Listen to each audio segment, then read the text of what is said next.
What's up, guys? Let's talk Dragon Ball Super episode 67. I'm not going to waste any time. I'm just going to hop right into it. This episode had some good things going for it, and it had some not so good things going for it. So I'm going to start off with the positives. I'm going to start off with the stuff that I really liked, and then we could jump into the stuff I didn't like so much at the very end. I thought it was pretty cool. Listen, I know you guys have already seen the episode, so you don't need me to give you a full summary. I don't like when reviewers do that. That's why I don't ever do that. I need to tell you what you just saw. I'm just going to tell you how I feel about it. And I thought it was pretty cool that, Trunks, Goku, and Vegeta, them working together when I think Vegeta did a Final Flash, Goku did a Kamehameha, and Trunks did a Gallic Gun.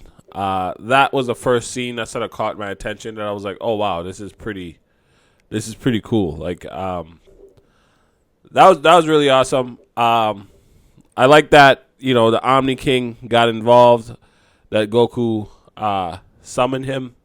I like that when they were traveling back in time, Goku and Vegeta just hopped onto the leg of like the time machine. Like, I didn't even know that was possible. You know what I mean? Like, they could just travel outside of it. Like, if that's the case, do you just need to be touching the time machine? Can you have like an entire like community just make sure everyone's touching one part of the time machine and they all get traveled to whatever time? I thought that was pretty funny that they just like grabbed on and like hope for the best and they all made it back. That was pretty cool. Most of the stuff that I liked happened when they were back in the present time. I really liked I like that we got to see Beerus again. Like, we haven't seen Beerus in so long. I sort of almost forgot. Like, he is, he's still like a god. Like, he's still like the man. You know what I mean? Like, he doesn't give a shit. And he's just like, hey, don't rely on us for your bullshit. Like, you know what I'm saying? Like, I thought that was pretty cool. Like, just getting to see Beerus and his demeanor again. And the feels, man, when Trunks was getting ready to head back, to that new time or whatever, the feels when Gohan showed up, that got me excited. I felt like, man, like, what does this mean? It looked like Gohan had been training. There's no way he'll be sweating like that just from flying there, right? Like, it looked like he had been training. I don't think it was a coincidence that he was just with Piccolo. Like, Piccolo has represented Gohan's trainer for a long time through Dragon Ball Z and even in Dragon Ball Super. Like, when he wanted to train, that's who he went to. He's like, Piccolo, hey, let's start training again. So, especially with all this new stuff that just happened with Trunks powering up, I wonder if Akira Toriyama is foreshadowing that Gohan is coming back. And if that's the case, boy, that's worth it. Like, Gohan is easily my favorite character in the whole series. Like, one of my biggest disappointment was seeing like what Gohan has become in Dragon Ball Super, and just the idea of him being back, like him fighting in the tournament or something like that, makes me really excited. Like, I really want Akira Toriyama to make that happen, to make Gohan a threat again. All right, so that was the stuff that I liked. Overall, it was a good episode. Overall, that stuff sort of carried the episode, especially the ending of it. Like there was some serious feels there. Like, at the end of it, like I felt that. The stuff that I wasn't too crazy about was the whole situation with Zamasu. It's like, sometimes I wonder if I'm being too hard on Dragon Ball Super. Like, if this stuff had happened in Dragon Ball Z, would I have just like accepted it? I mean, there's a bunch of stuff that happened in Dragon Ball Z that sort of went unannounced, and I don't like overly criticize it about or unexplained, and I don't for example, that the Cell coming back to the past, like, that timeline was never really fully explained. Like, Trunks is dead in that timeline and all that stuff. There's a bunch of other stuff that I just sort of accept, and it doesn't really hurt the show for me. So I wonder if it's a problem with me, but I don't know, like, just seeing shit like this, I can't help but have it affect the way I look at the episode. For me, like I said, Dragon Ball Z is a guilty pleasure series. So when there's a bunch of guilty pleasure shit in there, people powering up, people fighting each other and all that stuff, that makes it exciting. But when there is an attempt to sort of explain this convoluted story, a lot of which just doesn't make sense, then that doesn't make it exciting. And that's just where we're at. So yeah, Zamasu trying to become everything doesn't make sense to me. That, he covered the earth, in the clouds. His face are now clouds, and, his consciousness is radiating throughout the universe, and he's going to take over the universe. That just doesn't make sense to me. That doesn't make sense as being within the scope of anyone in Dragon Ball Z or Super. It just doesn't make sense. It just does not make sense. There's no other way for me to explain that.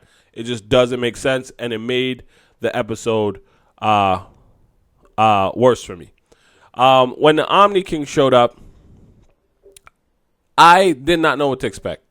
I thought the Omni-King was omniscient in that he sort of existed through. It was the same Omni-King through all timelines, through all universes, right? And it doesn't seem like that's the case. Well, it's obvious now that's not the case, and that creates certain problems. I mean, it just does, right? And obviously it's the same now for all the gods. I mean, we've known that since Zamasu, but all the gods exist multiple times throughout different universes, which Zamasu still exists right now in some universes. So all this stuff can happen again. And that doesn't make sense. The whole explanation from Whis about we're going to take you to a timeline before the Earth was destroyed, and I'm going to go talk to Beerus and have Beerus kill Zamasu. It's like, which timeline was that? That's it. So that's a new timeline that you're going to create. There's going to be multiple Trunks and multiple Mai's in that timeline. It's like, what? That just feels really like it just doesn't connect. I mean, I feel like a better thing. This is a timeline that we've never seen, that we've never experienced, that we have no connection with. I probably would have preferred if they were just like, yo, Trunks, I'm sorry your timeline got destroyed, but there's another timeline where I could stop that from happening, and you could just stay here. You could just stay here in the past. Like, this is your reality now. You know what I'm saying? And you get to be a defender of Earth. You get to be, and like, yeah, we're going to have young Trunks and older Trunks, but maybe you could train yourself or something like that. Like, I probably that would have still been kind of messed up, but I probably would have preferred that.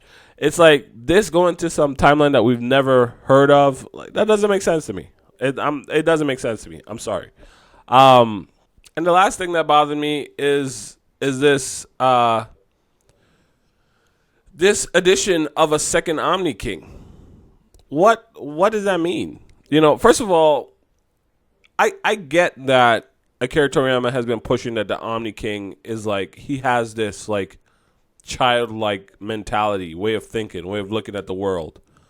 But sort of how I've interpreted that up until this point was that he's just so powerful that this is the form that it takes, right? It's like, but if shit ever got serious, if for some reason he ever had to like really care about anything, then we would see the mature, serious side of him, right? It's like, it doesn't make sense, in my opinion, that a child, like someone who is legitimately a child, could keep control, no matter how powerful he is, could keep control over such a vast thing. Like all his soldiers, everything, the entire Omniverse, not just the universe we're talking about here, like all the universes.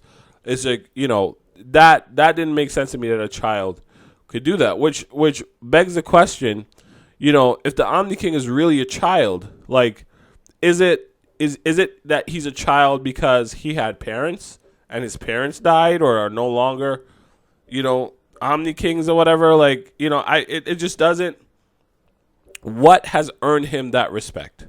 What has given him that right to be in the position that he is? Because it just doesn't make sense to me that a child will be able to accomplish that and be that, you know.